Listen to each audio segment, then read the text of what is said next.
manome voninahitra ny fahatongavako eto. Misaotra, misaotra, misaotra!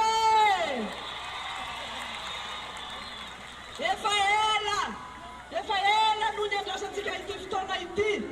Satria taona 10 ny tenako no efa nanambara retany rendanitra fa fifidianana no vahaolana voalohany ho an'ny firenena ivoana amin'ny krizy.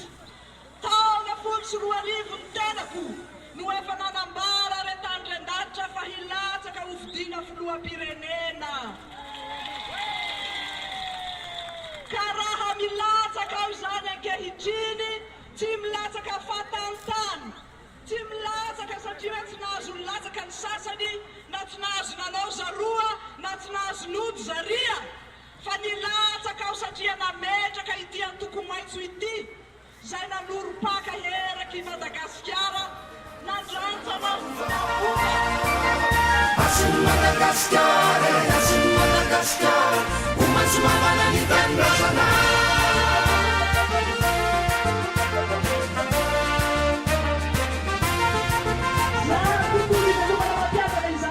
Mahita mpianatra finaritra mianatra satria fatany fa tsy andehana tombo isa ny tsy anasa ny fianarana notovozony. Ny fianarana dia ho atodintsika amin'ny harena misy isaky ny faritra. Ny fitrandrahanan'io, ny fanabeazam-boan'io, ny fahalalana rehetra satria haitsika fa manan-karena Madagasikara. Ny fanovana lehibe hoentiko raha izao ny filoha dia ny atao hoe fitsinjaram-pahefana arahina teto-bola haitsika tsara fa hatreto ny mpitondra rehetrarehetra ny fandimby teto ny 5,7 ny vola ny firenena dia tatanana any amin'ny Foibe. Ny 2,5 ny vola ny firenena nozaraina ho an'ny faritra 20 mitambatra.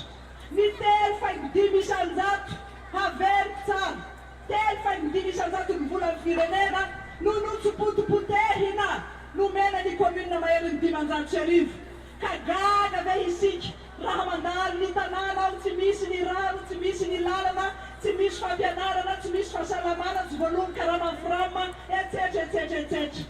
Ka oy ao amintsika hoe izao kosa hanao ny atao hoe fitsinjaram-pahefana tena izy satria mazava ho azy fa ny zavatra misy teto zany dia fitsinjaram-pahefana lainga atendromolotra iniahy dia arahana teto-bola tazomina ty fotony tatanana ty fotony tatana ny antsohihy.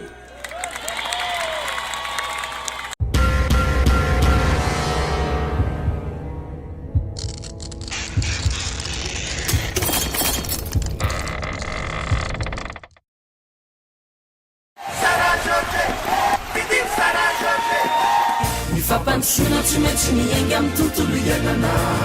Ny rano fisotro madio no tena fahasalama. Ny tany mamokatra sy ny fahaizana manatsy azy mampanankarena. Asin'ny Madagasikara iasa ho an'ny firenena.